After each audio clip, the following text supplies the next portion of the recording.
Hello? We are Adventuresome Reviews. Today, braving the wild space of the Ozimore Project by Veral Mont. I'm sure it'll be very good. That's not even close. 3 words. Letters are the same. It will suffice. It doesn't even suffice. Because you said verily. I know. I need to Which say is a verily. word, which is why it sucks. I need to pronounce it verily. No, that's the problem. It's too close to being old archaic speech for the pun to actually work. We pun stuff we say today. But archaic speech is something you say when you're goofing off. You can't splice the two. Especially when when the pun sounds more like the archaic speech. I think he's crazy. I'm sure Very much everybody so. else agrees with me. Sure, I don't care. I shall be a leader of my insanity. Or perhaps leader's the wrong word. Regardless, I'm sure you will have an immense following. I intend to. Yeah. One really fat guy. The synopsis is, after centuries of armed conflict, the 3 most powerful nations have formed an alliance that has the ability to conquer space. 1,000 years later, a rejuvenated Earth is expanding its interstellar empire. It has 2 off-world colonies and established trade with a faraway alien race. While the home planet is not without its ongoing challenges, political tension, popular unrest, and a chronic shortage of energy, a solution suddenly appears in the form of a newly discovered planet. Ozimore, rich in resources, accessible, habitable, sparsely populated. The Federation spaceship Vanguard has taken up geosynchronous orbit and landed a survey team on the surface.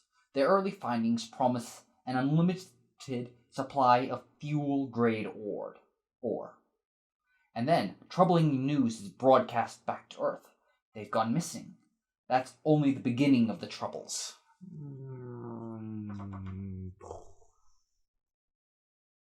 No, they do not crash! There's no collision either.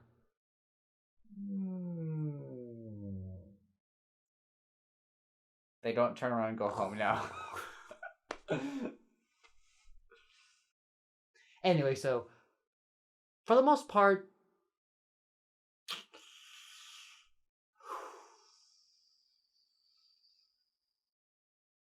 I have a few complaints with the book, but I'd be very insulted if you didn't. We're here to complain about books and occasionally, laud their virtues. Woo! Woo! That was a very uninspired. Go, woo!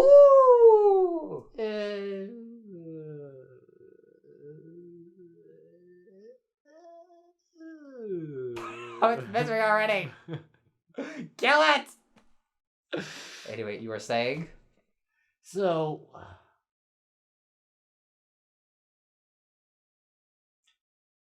I felt the book as a whole was generally just pretty well written. The prose was solid throughout the entirety of it. It's just not a whole lot happened. I kind of agree with you, and I kind of don't like. Dealing with the prose first, yes, the prose is solid, but it was not to my taste. It felt a bit of a slog to me. There was a lot of description shoved into each sentence, and it's not necessarily physical description of the scene and the setting. It is cultural description. Yeah, a lot of exposition, but a lot of times that's kind of unnecessary because, exposition.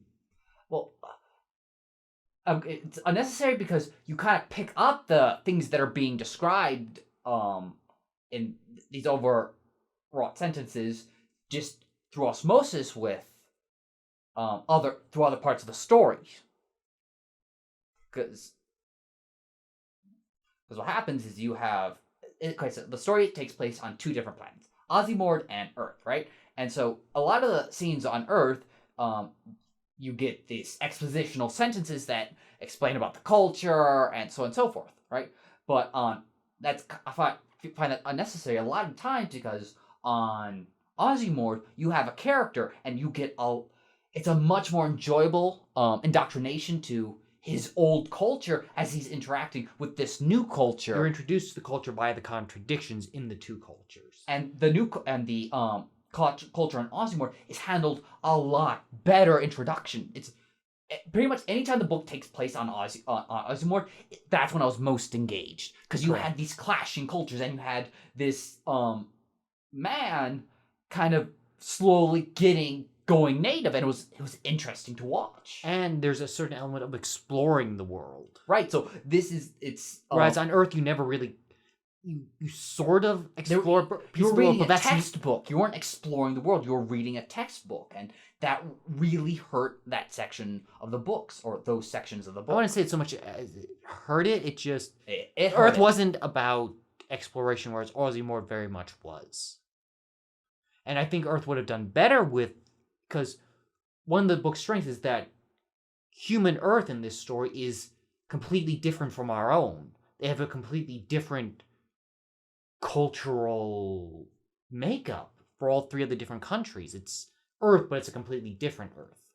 That's another one of the strong parts of the book, is that the author comes through and she has a strong idea of the cultures and the world she's building, and it's a fairly major world.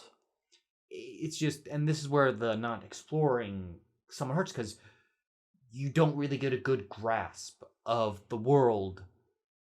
You have three significant Earth cultures. You only start to grab a grasp of one of them because that story is hyper-centralized in that culture. And so that often left me a little bit, not so much lost, because there wasn't anything. I was very lost about the cultures, and that's kind of where it wasn't so much lost about the cultures. You didn't understand what they meant oftentimes, because not like. But even as you introduced the three major cultures, you introduced secondary cultures, political unrest in the secondary cultures that are off on the other side of the world. You introduced various organizations in the government, and so you just had this massive amount of terms and names thrown at you throughout the book, and it made it really hard just to grasp them all and hold them comfortably in your mind. Because oftentimes they were conveyed at a distance, which means there was never anything physical to grasp on and to memorize them by, except by their names. You didn't even... A lot of the story was about bureaucracy, but you didn't even get into the kind of the nitty-gritty long lines of bureaucracy to get to know the government projects or anything. Yeah, it was about the Earth story was hugely about bureaucracy and political intrigue, but there was never any conflict introduced until the last few chapters. It was a procession of board meetings and clandestine meetings, but it was all meetings. And that's sort of my comment about nothing happened. Because even on the Ozimore side of things, yes, he's exploring the world, but there's no real driving plot behind it. So while the Ozimore planet was enjoyable, there was no thrust in the story. Up until the very end. Right. There was a little bit of thrust in the Earth because you had the oncoming energy crisis. And it was another one of those kind of... It's actually another one of the parts of the story that they did well, because you kind of... As you're kind of experiencing the bureaucracy, and while that's a little slow and it's kind of word-heavy and all the things that make bureaucracy unenjoyable, at the same time, you're getting glimpses of this looming disaster, right? And so you kind of see how Ozimore actually could be the saving grace. But at the same time, whenever you swap over to Ozimore and you see this idyllic just kind of... and you're growing attached to Ozimore, and it's like... And so all of a sudden, you have a looming disaster as Earth is preparing to launch this invasion it's not really an invasion, but they're coming to harvest Ozimore, and so there you have that danger as well. So you have two. You have the conflict of interest that the reader himself experiences, and it's enjoyable. That was probably my favorite part of the book. That conflict in the reader itself, and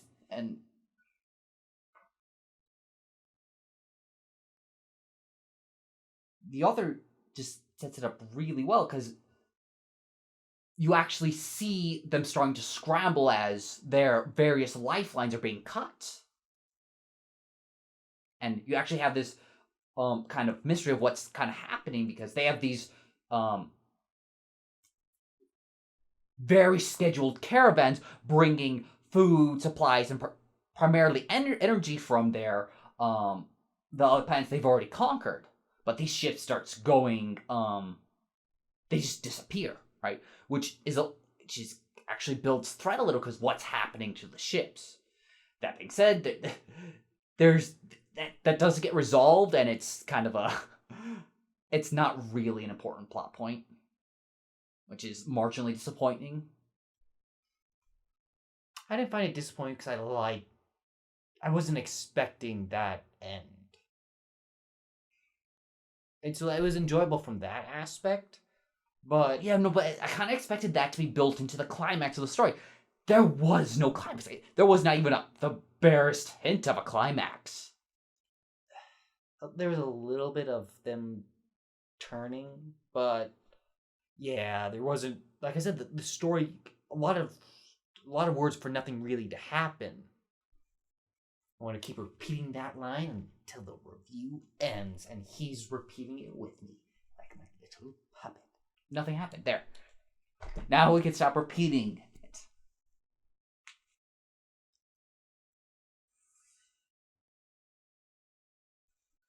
So, I found the characters a little bit of a mixed bag. Not so much that they weren't... Well, you had those two main characters, and, You had the two main characters, but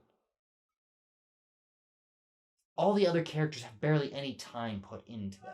There's so many characters, but again, the lack of a story doesn't really let them define themselves. And there's even there's very little character interaction. Like, the only other character, you have the two main characters, and, okay, so you have two sets of characters. You have the ones on the Ozimore Project, which do better, because he's interacting with the indigenous population, and their personalities come across, their culture. So that does fairly well, and you get to know the characters. Culture shock aspect. Right. And so, despite not much time being spent on getting to know the Ozimore characters, they do fairly well for the time they are given. Then you have the Earth characters, and a wealth of characters, and that mean very little to the story besides as just stand-in bureaucratics. Right, you have like one which is his boss, and but that guy mainly serves as just to get the main character in on the which is actually something I did like. The main character is not a person in position of power. He is a secretary. And I liked that. That was an unusual spot to put it. But it also does a good job of showing how actually much work a secretary does and how powerful / efficient they can be. Because he's pretty much managing the bureaucrat's entire estate. Maybe not. Okay, so maybe estate is the wrong word, but he is managing a lot, and he's keeping pretty much all the trains running. Yeah, he's managing both the actual obligations, but then also the entire political espionage aspect. And then he stops an assassination by going to this backwater super secret revolutionary group. And so he's one of those secret powers of the government that keeps the government working. His hyper efficiency was cool. Yes. But at the same time, I actually really liked this character because you saw him being hyper efficient, but you also saw it wearing down on him. He was tired all the time. He was tired, and he wasn't with his family, so you had this consistent emotional attachment to where he just wanted to be back home with his family and his wife and his kid. But he couldn't, but he wasn't making enough money to bring them and have them live with him. So it's like, you actually had a really nice attachment with this character, and the fact that he wanted to be home with his family, and his desire to be with his family actually attached you to his family as well.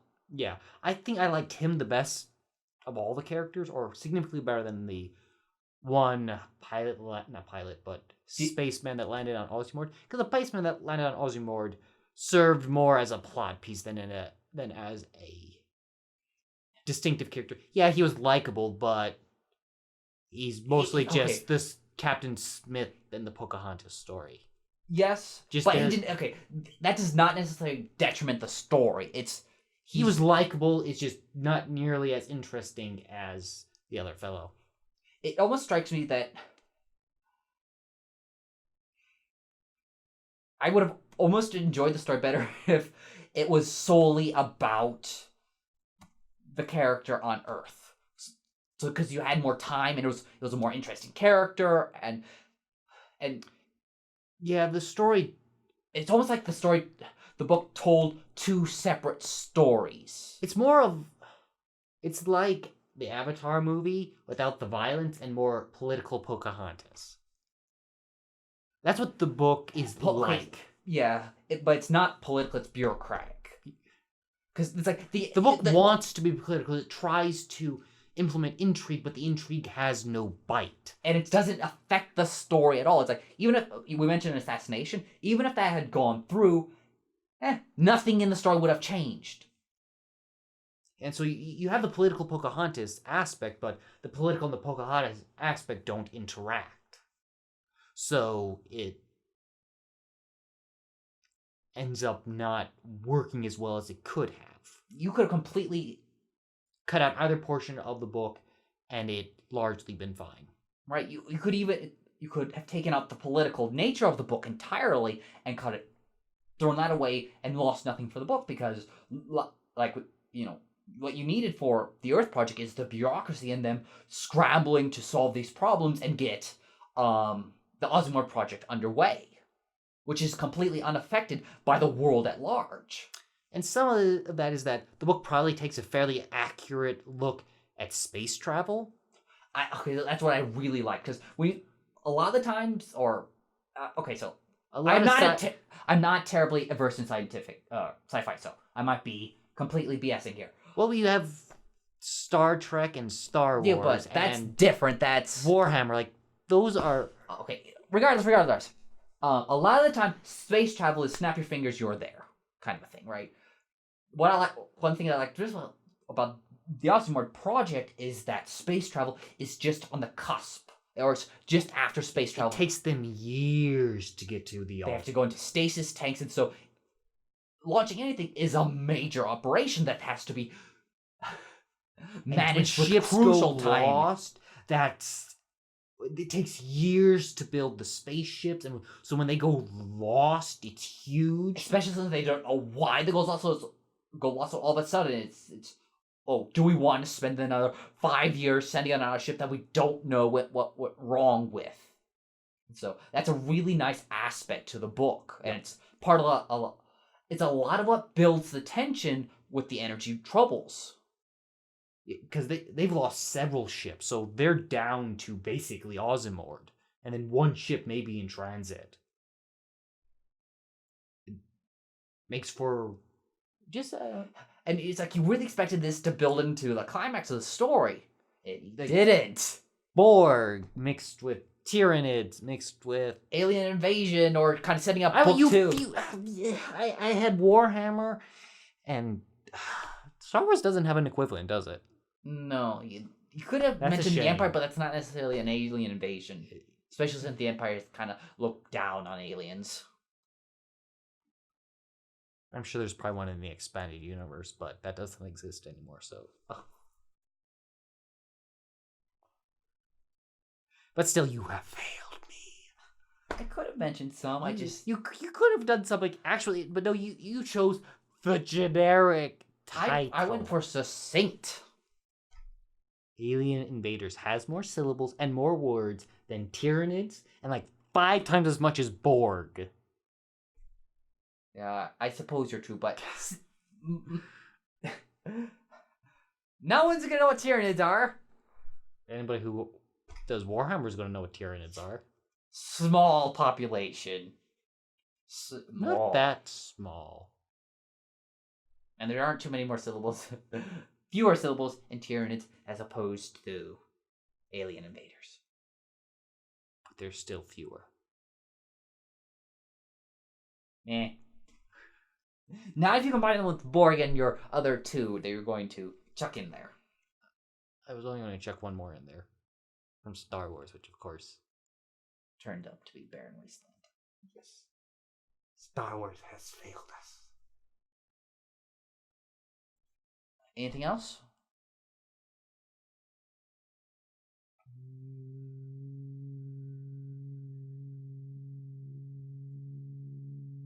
No. Alright then. Fairly well, our future friends. Like, comment, and subscribe, and maybe, because we have to actually rate books occasionally, just to be able to call ourselves reviewers, what would you rate the Ozimore? 3 stars. I probably would have given it 3.5, because there are aspects about the book I really liked, so even though the Earth main plots were a little bit slow, I never actually found them uninteresting. It's just... The bureaucracy was a little boring, combined with the heavy, overstuffed writing style, which, like I said, isn't bad. It's just not my style. I found myself kind of wading through the book a little, which means it's loses a point. Yeah, I never found any part of the book particularly boring. I just oftentimes didn't have a huge interest in reading it. Which kind of means it's boring. But there was a lot of parts I really liked about the book, and I thought the prose was good, if not amazing. So 3.5, 0.2, 0.6, -4, plus 0.x. I'll chuck it a beach umbrella. And I will add a car. Why are you adding a car? I've got to have a car to go to the beach. But we're not going to the beach. We will eventually, and then you'll be glad I added that car. Can't we take a plane? If we're adding things randomly, The only reason you take I a want plane a to the beach... spaceship. One that turns invisible and has robot manservants with little tuxes and. The bow only ties. reason you take a plane to the beach is to crash it in the surf. I'm game. It's we just rattling through a plane. It's like I'm not terribly attached to that plane.